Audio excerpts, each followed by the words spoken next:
Friends, around 144 million Americans own a dog or a cat as a pet. But how did our domesticated companions make the transition from wild creatures to tamed animals? And what does their history have to do with our history? Let's find out. Hey everyone, Jacqueline Howard here. Evidence for animal domestication can be found in ancient writings, wall paintings, Egyptian tombs, and burial grounds.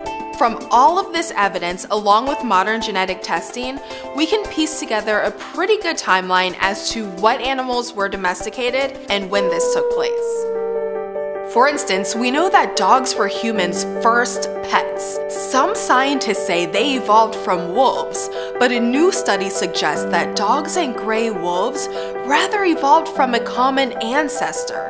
But regardless, archaeologists know from digging up artifacts and animal bones that dogs have been a part of human lives way before the advent of agriculture, so at least 10,000 years ago.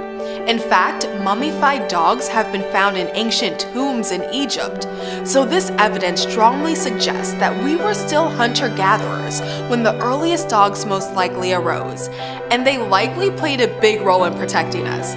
For instance, a dog's barking could have been like a prehistoric alarm system, letting us know when dangerous animals or other tribes of foragers were nearby.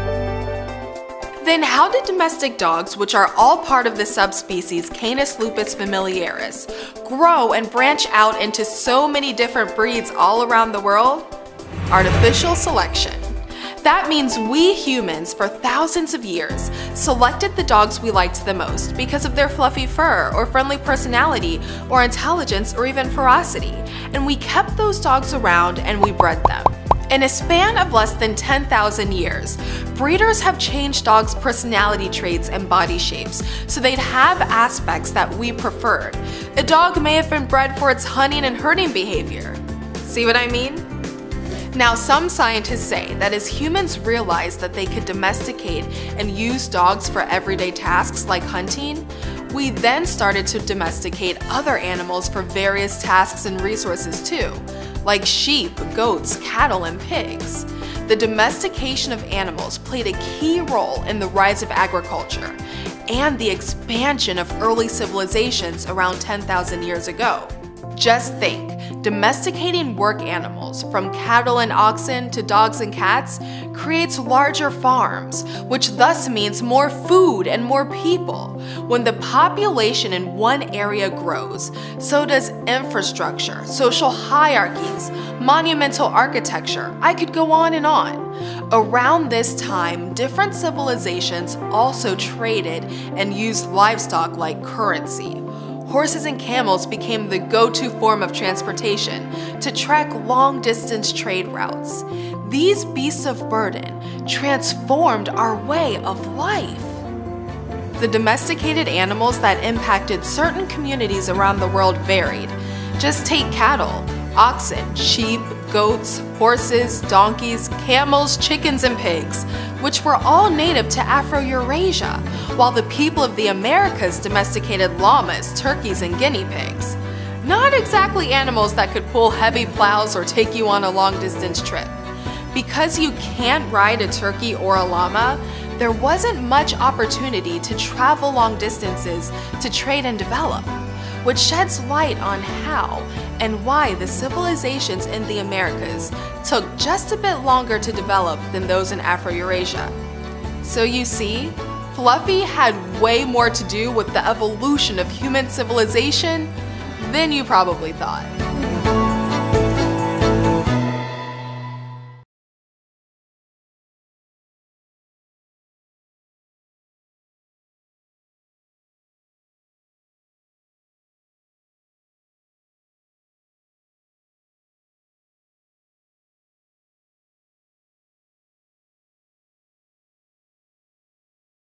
All right, I'm Gary Wilson, faculty here at the Exotic Animal Training Management Program. All right, so I'm talking about promoting animal wellness through behavior management.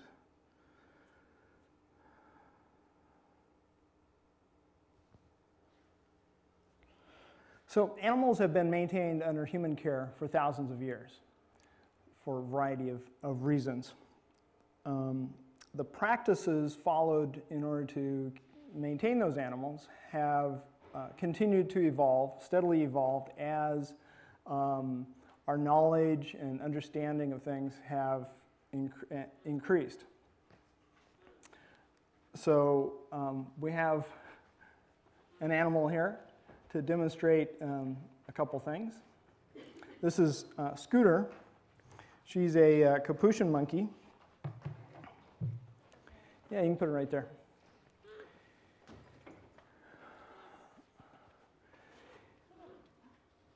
So one of the things that we're going to talk about is that one of the things we try and do now is promote the animals doing what we call species typical behavior, behavior that they would normally do in the wild.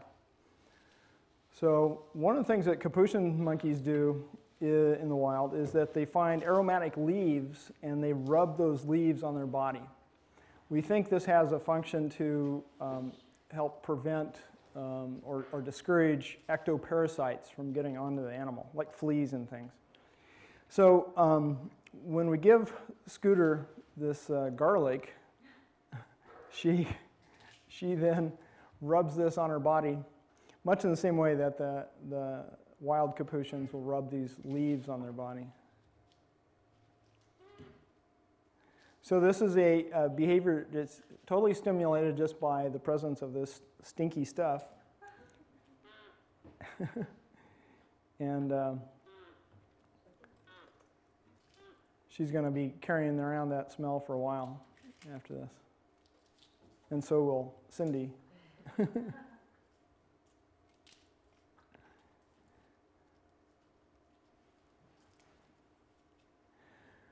We were able to take Scooter to the Tonight Show to make an appearance there, and she did this on Jay Leno's desk also.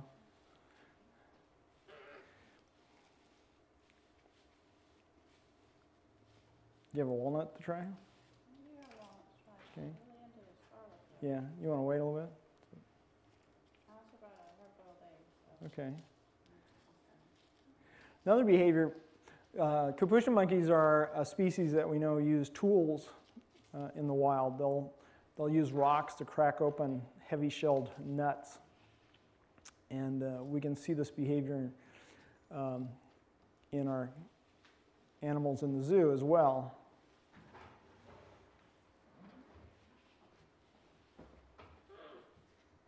So we're going to see if she might do this with a walnut.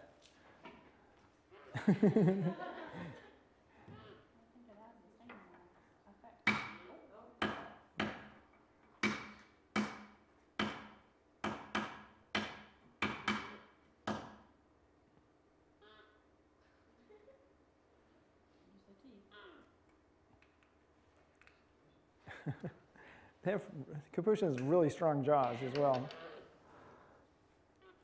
But when she first arrived and we let her do this, when she first came to America's Teaching Zoo, she would smash the walnut while holding one hand up over her head. We didn't know why until we talked to the place where she came from, and they said that one time she was smashing a walnut and she hit her own finger with it. So after that, she always held that hand up over her head to make sure it was out of the way and she wouldn't hit it again.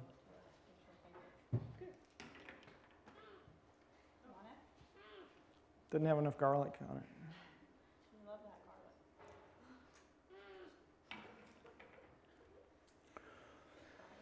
garlic. When we have animals under human care, we typically provide them with food that's really easy to process. Compared to out in the wild, they spend much of their time, a majority of their time, looking for food. So sometimes we can make it a little more difficult for them, like giving them a whole walnut like this that they have to crack open.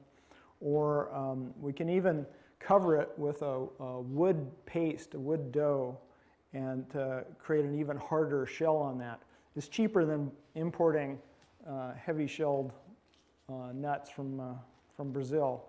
So, but it increases the time it takes the animal to break open that walnut and get at the meat inside. That's great. What? What do I have? Something better?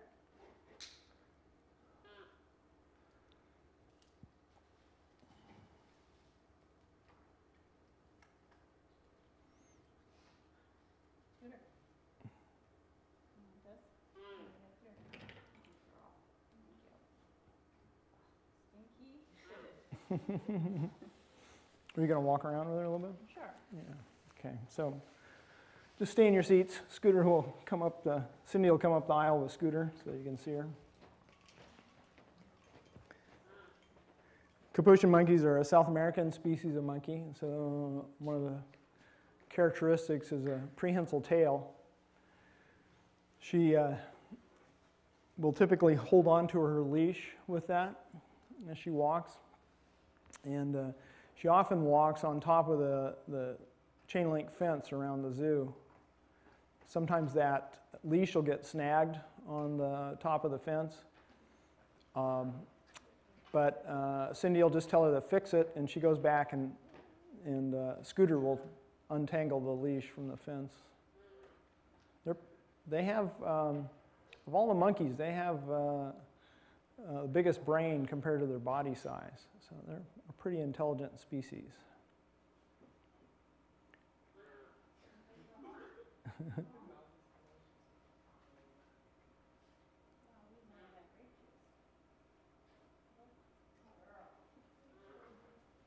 Thanks.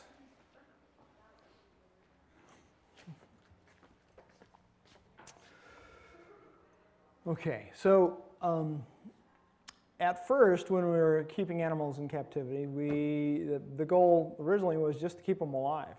As our knowledge has grown, knowledge of veterinary medicine, knowledge of nutrition, we've gotten much better at it, and so now it is typical to expect an animal under human care to live twice as long on average as the same species in the wild. But as our focus has turned from just keeping them alive to actually conservation of the species, then breeding of animals has become more important. This is a young cub lion cub at San Francisco Zoo currently.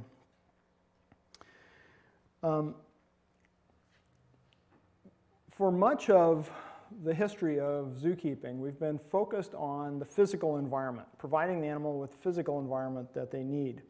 We want to safely contain the animal, so it's safe for the animal as well as for the people caring for the animal. And we've gradually improved exhibits to give the animals more and more space. It's been kind of a game of balance. If we want to maintain the animals in the cleanest environment, therefore the environment that is the most free of potential pathogens, disease agents, we would build everything out of stainless steel and concrete. But concrete's hard on the joints. You're walking on that all the time and jumping up and down. And so we often use natural substrates, dirt, grass, things like that. And but the problem there is those things the dirt can harbor pathogens and parasites.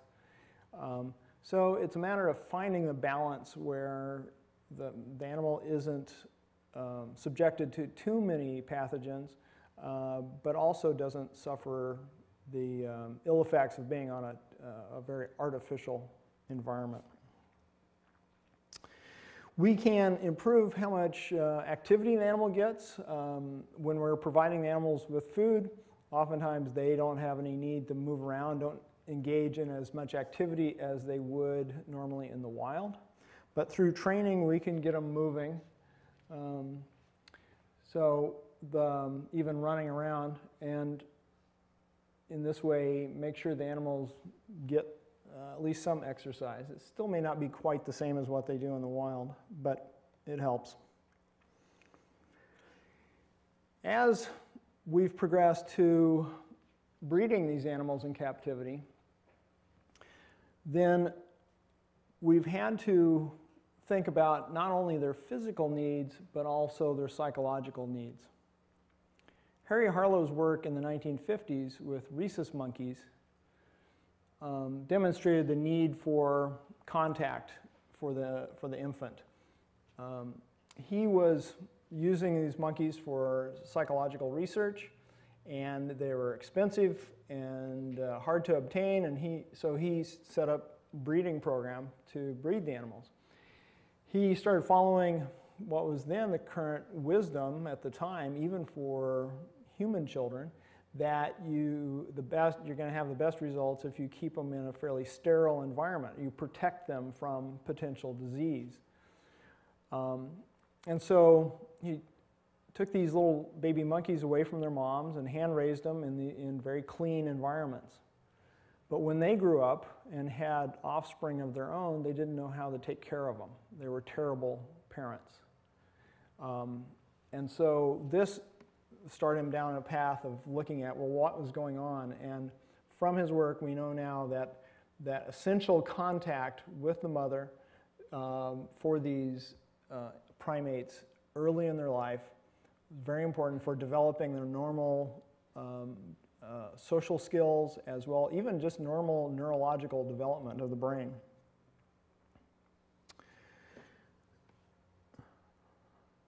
So we've kind of come to this point where now we're trying to assess the animal's psychological well-being. But we can't ask the animal, how are you doing? How do you feel today? With veterinary medicine, even the care of these wild animals is difficult because an animal out there in the wild that shows symptoms of a disease is more likely to get eaten by something. And so, unlike our dogs and cats who are more pampered and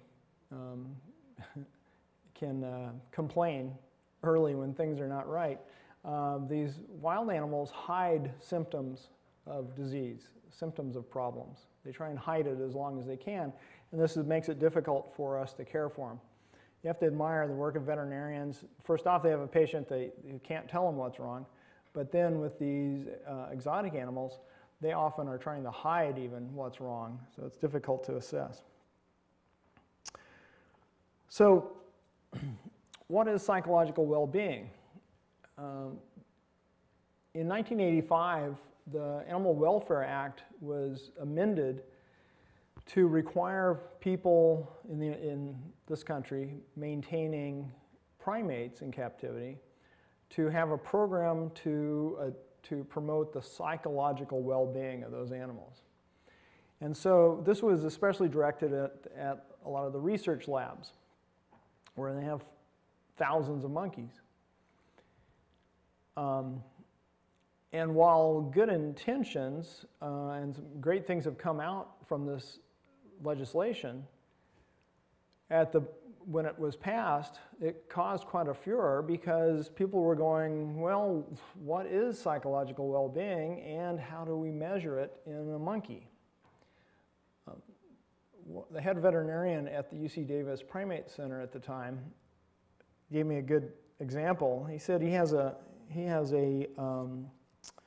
friend of his who is a rock climber whose psychological well-being is fabulous when he's 1,000 feet up on the face of El Capitan. Okay? The rest of us in the same situation, our psychological well-being would be in the toilet. Right? So if psychological well-being can differ from person to person, it's not unreasonable to expect it to differ from animal to animal as well. So how do we get at it? Well, what we've kind of come to agree on, sort of like what I was talking about with Scooter, is that we want to look for species-typical behavior. We want to try and create an environment where the animal can engage in behaviors that are typical of that species. Okay? And of course, this is going to vary from animal to animal because they have different requirements, different needs, and they do things in different ways. We also want to see an absence of abnormal behavior. Okay? And that in and of itself, abnormal behavior is a difficult thing to characterize. We are typically thinking about things that the animals don't exhibit in the wild. But in some cases, our knowledge of what the animals do in the wild hasn't been extensive enough to know what their whole repertoire of behavior is. So for example, for a long time, people caring for gorillas in captivity would see this behavior of they'd eat some of their food and then throw it up, vomit it up, and then eat it down again, and do this repeatedly. And it was thought to be this is an abnormal behavior. It certainly looks abnormal. Certainly if a person was doing it, you would say that's not normal. But as people did more and more studies of gorillas in the wild, then they started to see this behavior in wild gorillas as well. And so it's not so much, it's certainly abnormal for a person, but it's not really abnormal for a gorilla. It's probably related to the high plant content of their diet. This helps them, almost like a cow chewing its cud, helps them process this plant material better. Well, here's an example of a species-typical behavior that I got to see recently. I was camping in Red's Meadow near Devil's Postpile in the eastern Sierras, and this wild coyote came into the meadow where the horses and mules were grazing. Now watch when he detects something he's looking for. Look at the tail starts wagging. So he was looking for prey, looking for ground squirrels and mice and things in this field. And you can see it takes him quite a while. I mean, this was a half hour or so into him looking around. And you'll see here he does catch something. I didn't catch the actual moment of it, but you'll. So he can smell it, he can hear it, trying to get it where he can get at it. And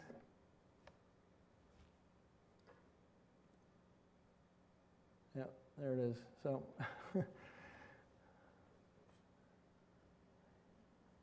doesn't spend a whole time eating it, just swallows it down. And then went on foraging some more. So one of the strategies that we've used with animals under human care is to present the food in a little different way than just dumping it out or putting it all in a bowl or something like that. One of the things that we've done with primates, for example, is to scatter seed in their exhibit, or even mix it in with straw, so that they'll spend time. It takes them a lot longer to go and pick up the individual grains than if you provided gave them a granola bar or something instead. So they spend more time engaged in this activity, which is more like what would happen out in the wild. So we call doing this kind of thing behavioral enrichment or environmental enrichment. Two terms are really synonymous. Different people have different philosophies on, are you enriching the behavior or are you really enriching the environment? But same thing. The person that we really associate with this is a guy named Hal Markowitz. Hal was a professor at UC San Francisco, and in the 1970s did work at the Portland Zoo in providing enrichment for the animals in a little different way. We're going to talk about his work with gibbons, and he documented a lot of this in this book, which was published in 1982. So let me talk about this. One of the things that they tried, they had a group of white-handed gibbons. The gibbons lived in a cage. Portland Zoo gets pretty cold there, so these animals were housed inside. Most of the primates are tropical, so they need a warm environment. And so this cage was typical of the time. It had a concrete floor, had tile walls, and a chain link fence front, and then had steel bars, steel pipes erected inside for the animals to swing on. So very artificial environment. The group that was in there included an adult female named Mama, and then her offspring. Harvey and Khalil were 2 juvenile males, and then Squirt was an infant. So Markowitz and his people wanted to encourage these animals to do species-typical behavior. Gibbons are known for their acrobatics in the trees. They're excellent brachiators, swinging hand over hand in the trees, even flinging themselves as much as 30 feet through the air, high up in the canopy of the rainforest. So you wanted to, this was possible for them to do in the enclosure, but they had no motivation to do it. Typically they were fed once a day just by putting the food on the ground. Gibbons in the wild never come down to the ground if they can avoid it. They spend all their time up in the trees. If they do come down on the ground, they walk on their hind legs because their arms are so long, and they just hold the hands up and try and balance as they walk. They even do that on branches, but they really don't want to come down to the ground if they can avoid it. So what Markowitz did was he installed there was a couple windows in the back of the enclosure. And so he installed this apparatus, so a light that was protected from the gibbons damaging it, and then a lever and a food chute. So he automated this by taking 35 millimeter film leader and gluing it together and make a continuous strip. So he made a conveyor belt, and then you just put pieces of food on this conveyor belt, and what would happen is the light would come on, and the gibbon could pull the lever, and that would turn the light off, and then a piece of food would drop out. The conveyor belt would turn a little bit, and a piece of food would fall off into right where the lever was. Okay. So it taught the animals to use the lever by first putting food there, and then getting the animals to associate the light with the food, and shaping the behavior of pulling the lever and turning the light off. And then they put in another window a second light. And then what happened was they changed the situation such that the light would come on at the second window, and the gibbon would have to go up there, pull the lever, and that would turn off that light and then turn on this light. And so the animal had to swing over to this one, the one that knew where the food was, pull the lever there, turn off the light, and get the piece of food. So this worked to stimulate the behavior, but not in everybody. Harvey became so good at the task that he could do the whole thing in less than 2 seconds. Khalil, his brother, and Mama only occasionally completed the sequence themselves. Instead, what they would do is they would wait for Harvey to go to that first light and pull the lever, and then they would race to the second light and pull the lever and get the food. Harvey's behavior toward the other 2 animals was different. So if it was his mother who got there first, he was okay with it. But if there was a chance that his brother would get there before he did, he usually didn't do the behavior. He would the light would come on, and he would look at where his brother was, and then he'd either pass on it, or he would try and make it before his brother could get there.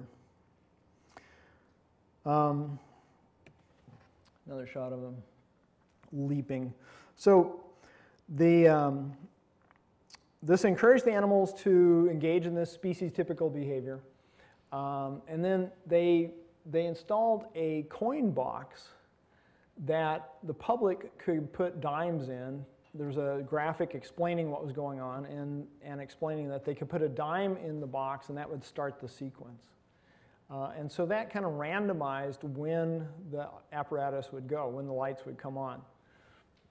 If there wasn't any public around, then at a minimum of time, the light would come on and start the sequence. Markowitz and his people were surprised that after a year they made $3,000 in dimes from this thing. They tried a similar experiment next with some Diana monkeys.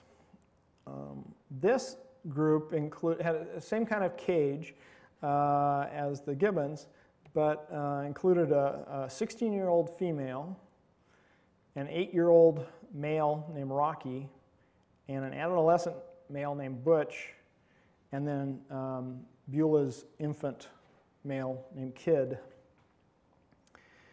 And here they added a little wrinkle to it.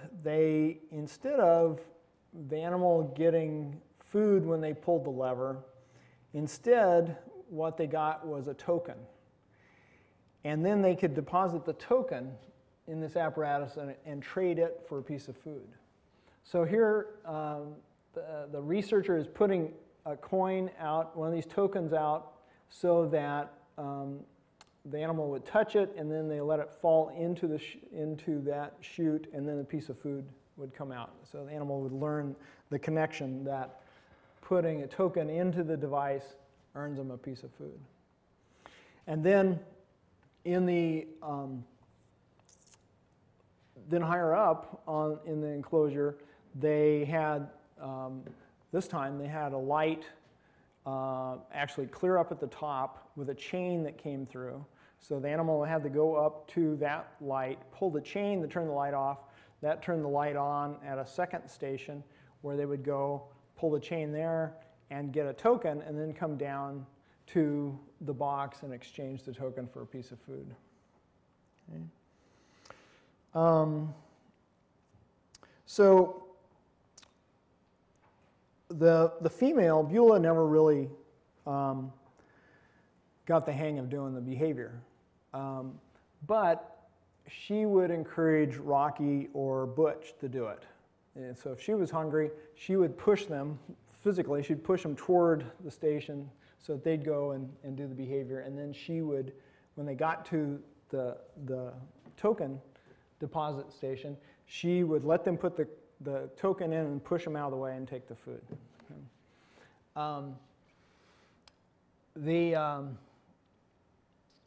Rocky was the best at it, and Butch was a little slower. Or other way around, actually. Butch was the faster one. And it was their technique. So when Rocky would go up and pull the chain, he would then climb down to the other station and pull the chain there. When Butch would do it, he'd pull the chain and then he would swing underneath the bar and throw himself to the next station. So it was faster. One day, the researchers observed Rocky just sitting and watching Butch do this.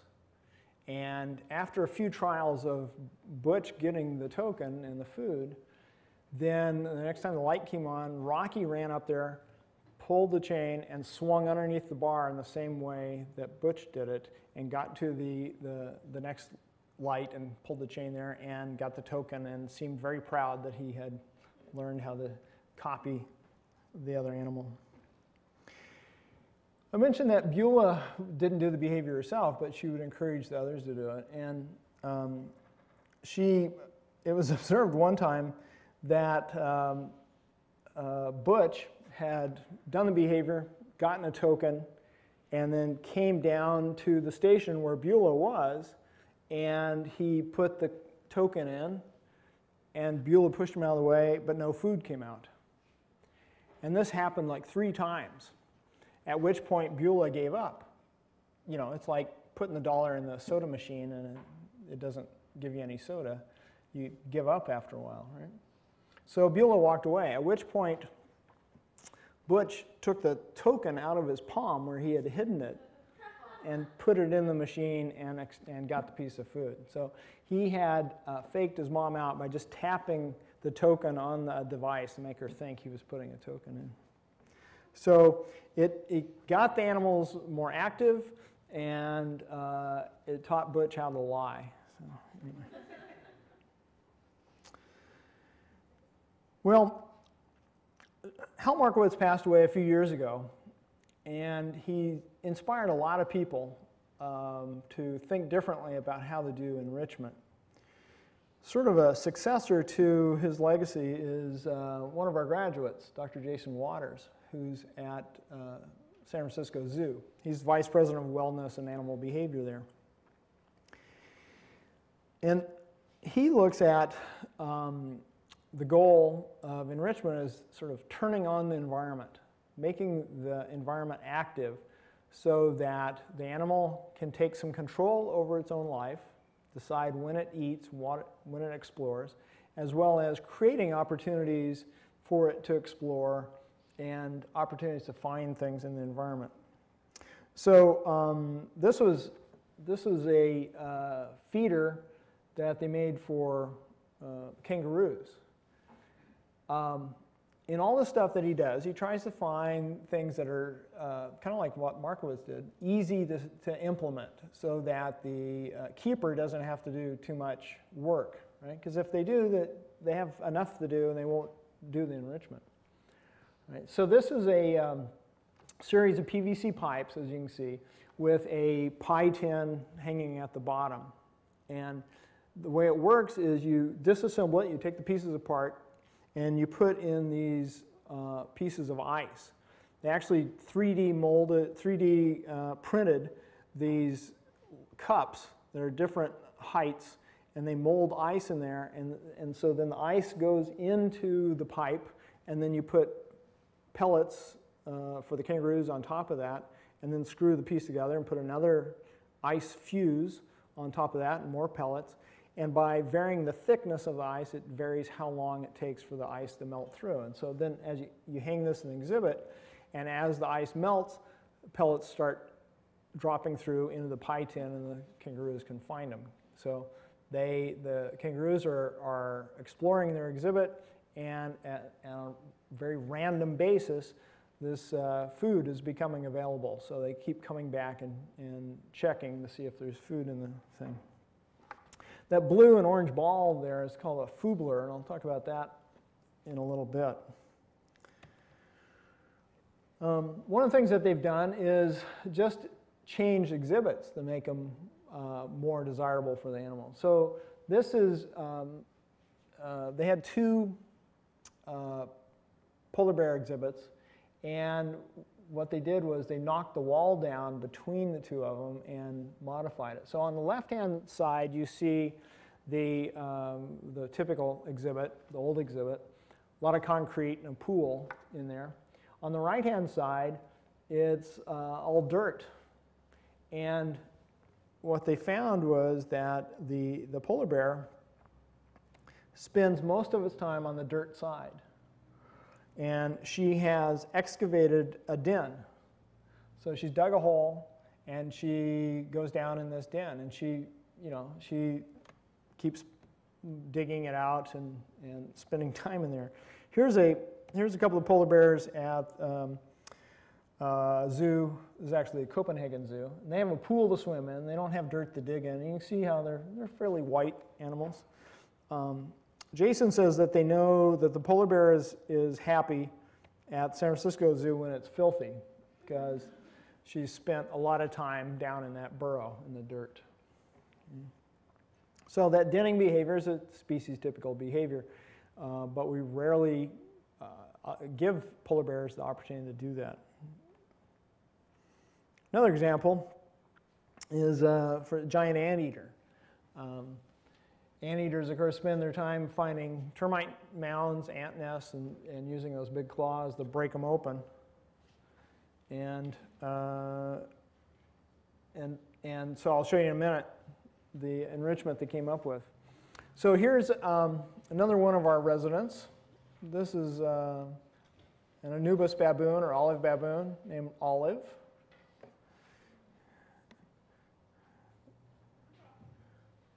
And she has a pretty unusual story in that she was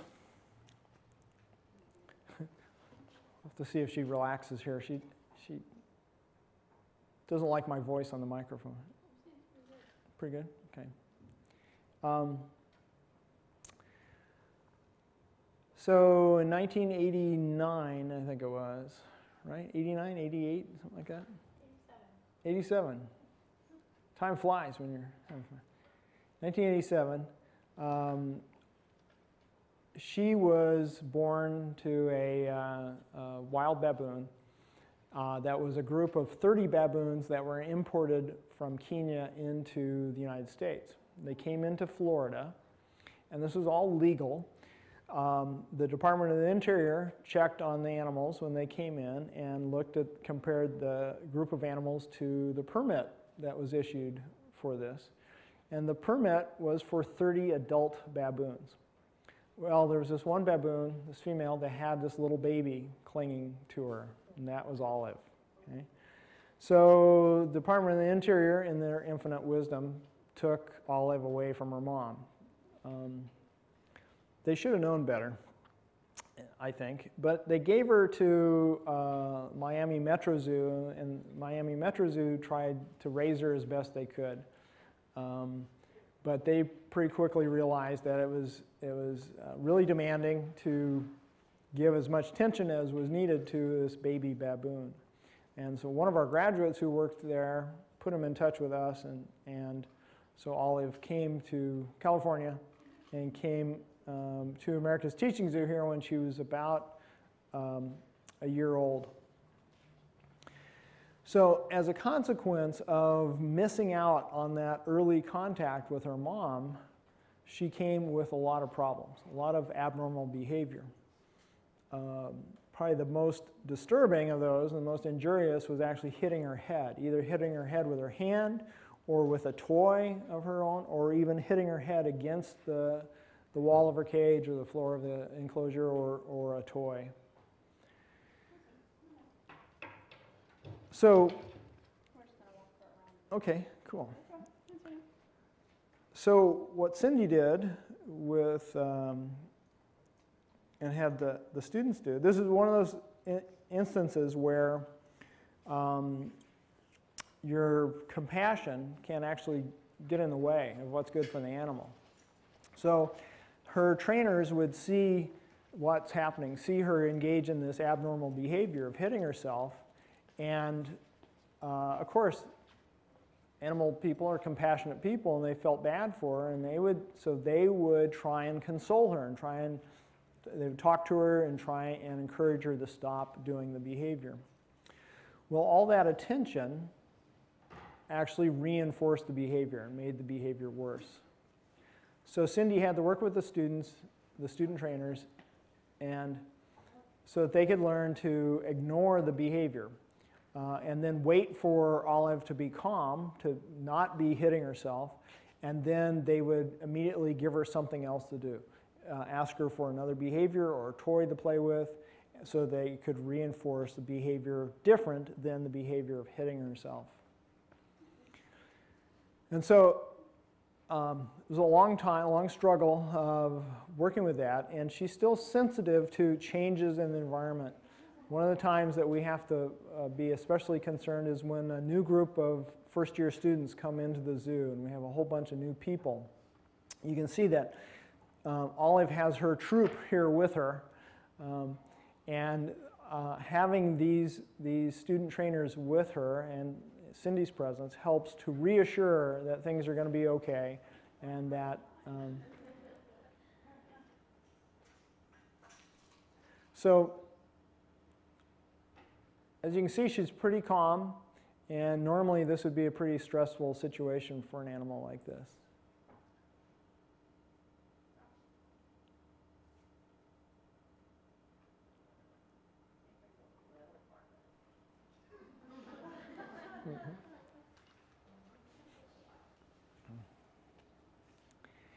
It takes quite a while for the students to develop a relationship with the animal.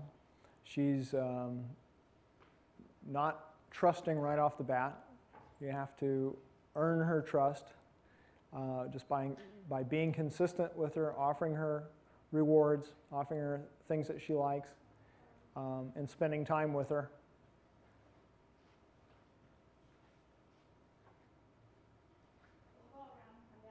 Okay. You can see that she's not real spry. She's definitely an elderly animal. She has a lot of fusion of her spine, practically no cartilage in her knees, and so it's amazing that she gets around as well as she does. But she seems to enjoy these walks. If she's given the choice, she doesn't have to go on the walks. We don't have the animals do anything that they don't want to, and but she voluntarily goes on these walks. She's given the opportunity to ride in a cart if she wants, and sometimes she'll get tired and want to do that, but most of the time she prefers to walk.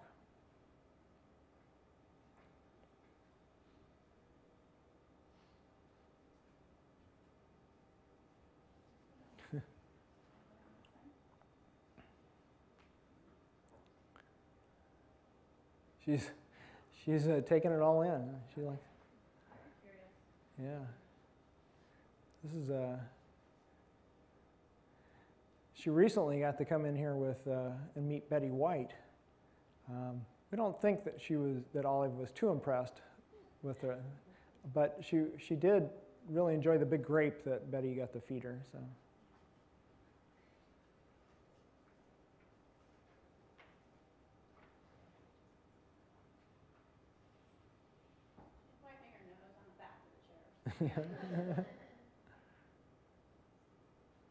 Of course. Why wouldn't you?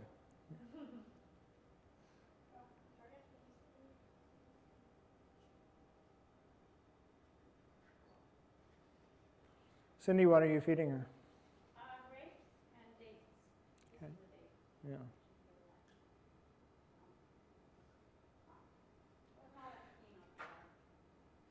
Huh.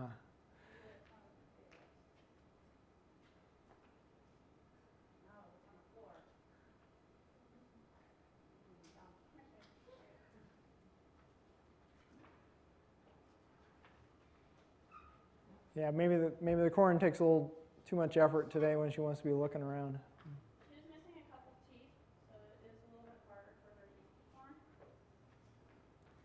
Last time she came in here, she got really good fruit. So.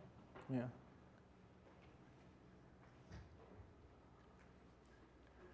She wants to try to look through the viewfinder of the camera.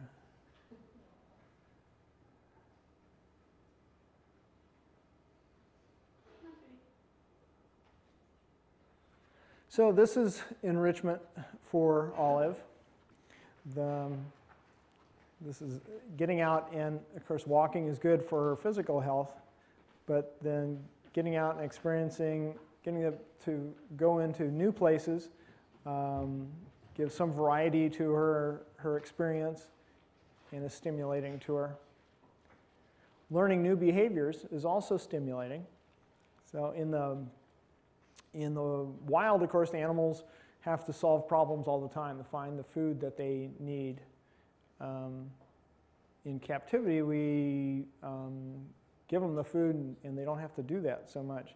So training can serve as a substitute for that by teaching them to do different behaviors and them having to figure out what it is that we want them to do is similar to that problem solving that they have to do to find, that they would have to do in the wild to find food. All right, thanks. Come on, sweetie, let's go. Go home. She said, no, I'm comfy here.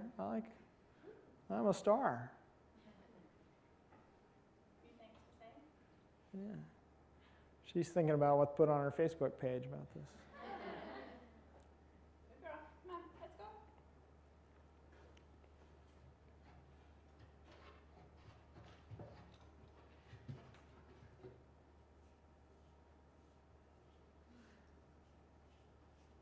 All right, so long. Thanks.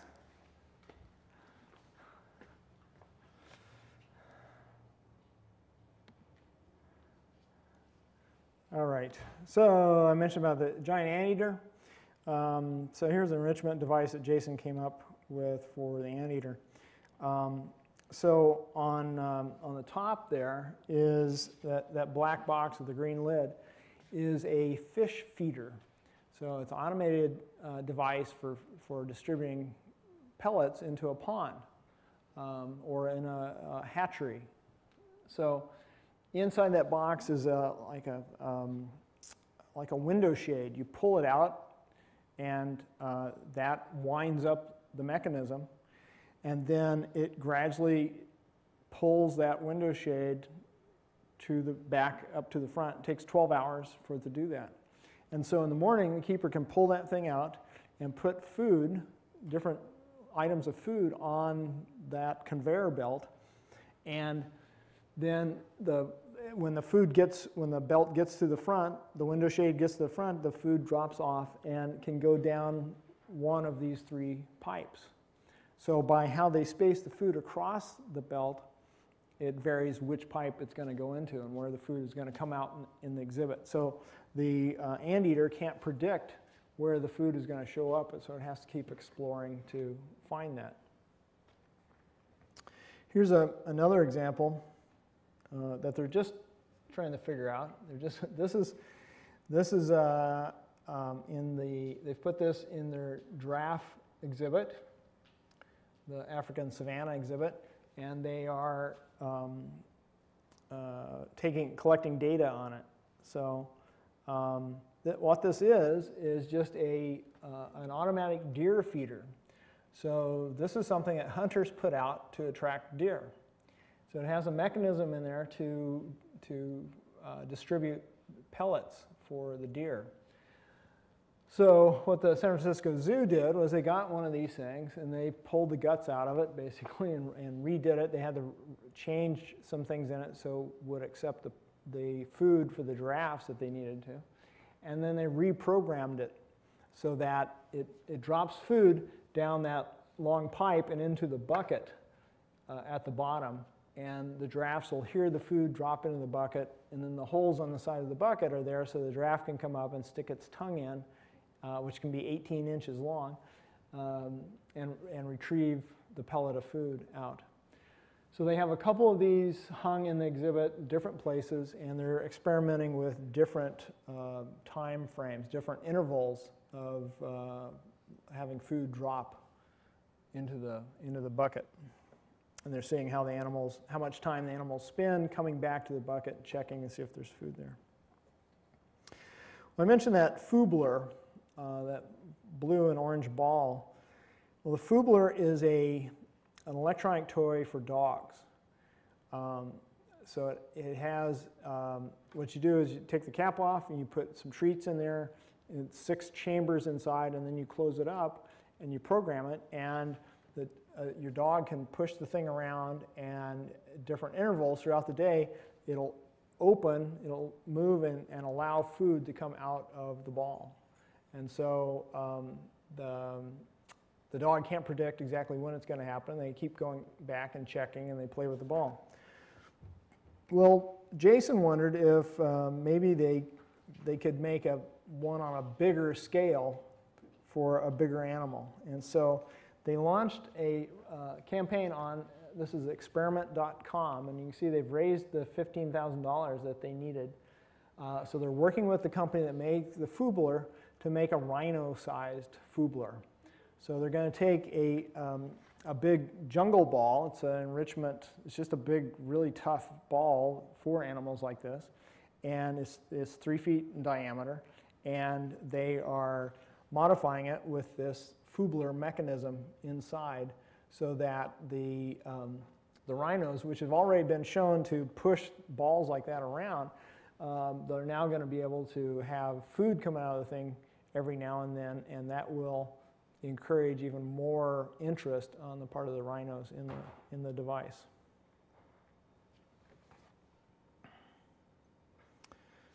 Okay.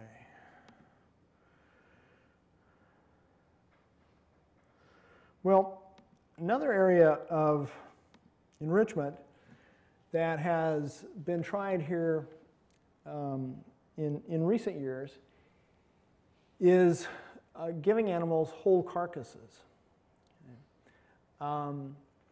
This is done as an alternative to giving the animals the processed foods that we typically use in zoos.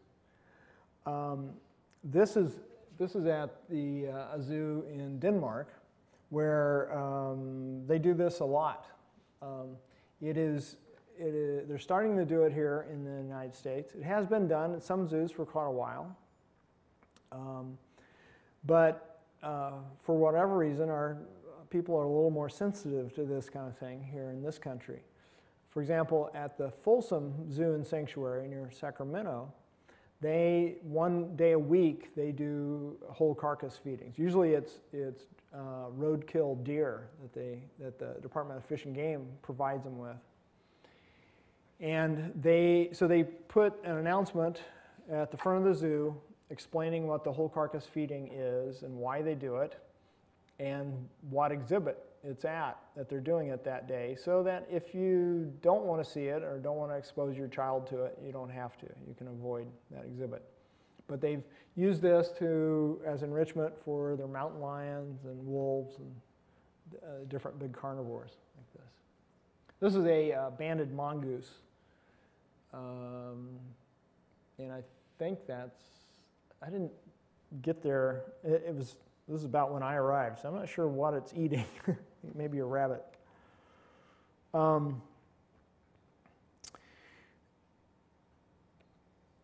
This is at the Copenhagen Zoo, and these are Tasmanian devils, which of course are scavengers.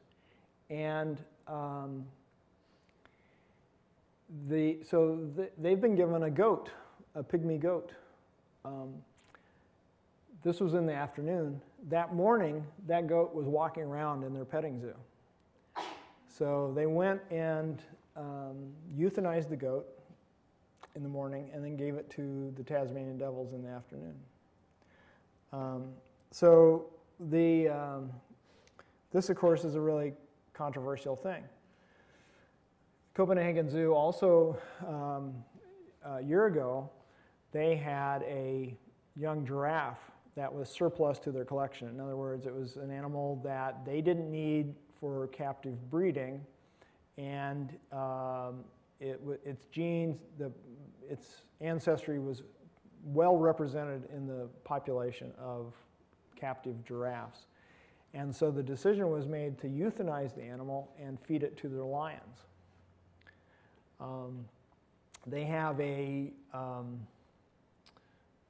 waiting list at the zoo. Like I said, there's some people who don't like this practice, but there's others of the community who've embraced it. And there's a waiting list of people who want to donate their old horses and cows to be fed out to the carnivores. So it's really different idea, and it's not universally accepted. There are other zoos in Europe who frown upon the practice.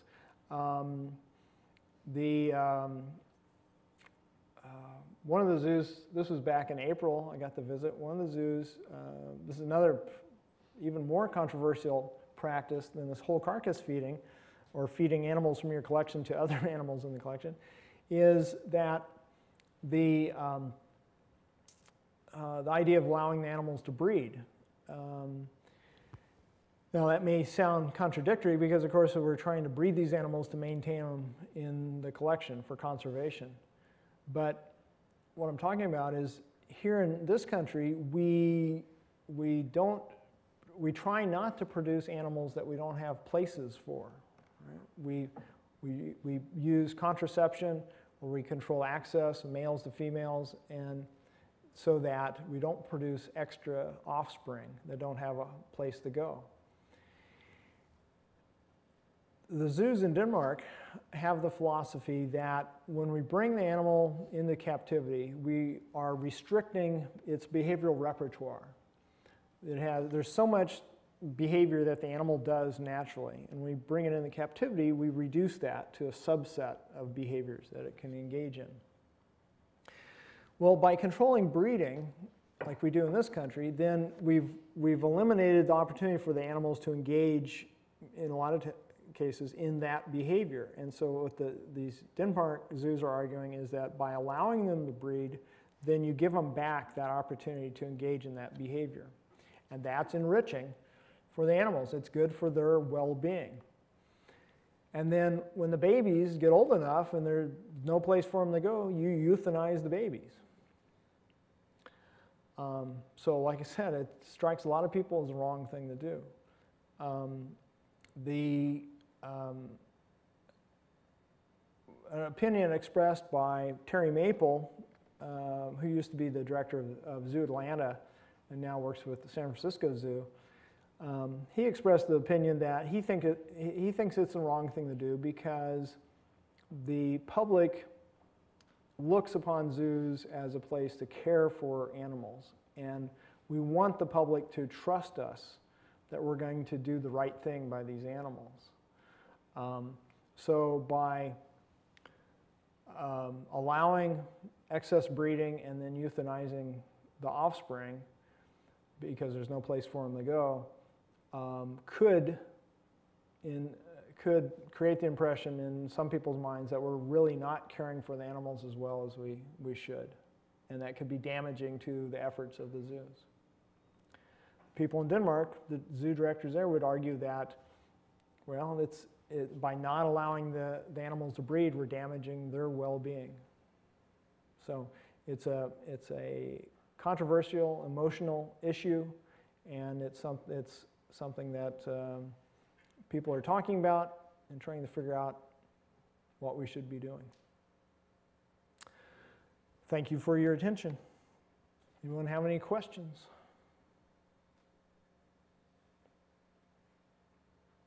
Yes? Let me give you the microphone. Hey, Sam, could you handle the microphone when she's done? Is the behavioral enrichment as important for domesticated animals? So you have lots of times, especially in our society nowadays, people have pets at home and are at work all day long, and the pets are left to their own devices. So that's why that Fubler was designed. It was really for domestic dogs. It is important. I think it can be a challenge to provide our domestic animals with these things. I didn't talk about, I mean, even beyond this, there is, of course, Temple Grandin has been a champion of welfare for animals that we are food animals, like cattle and sheep and so forth. And so looking at so she has worked on trying to improve conditions in those places where those animals are kept so that we're trying to provide a humane environment, an enriching environment for those animals so that their psychological well-being is in a good state all the way up until the point when we do euthanize them to use them as food. Yeah, so it is certainly it's an area that's definitely important because it is easy for us to sort of discount those animals because of the use that they're being put to, that they're just going to die. But, yeah. Thanks. Any other questions? All right. Thank you very much for coming.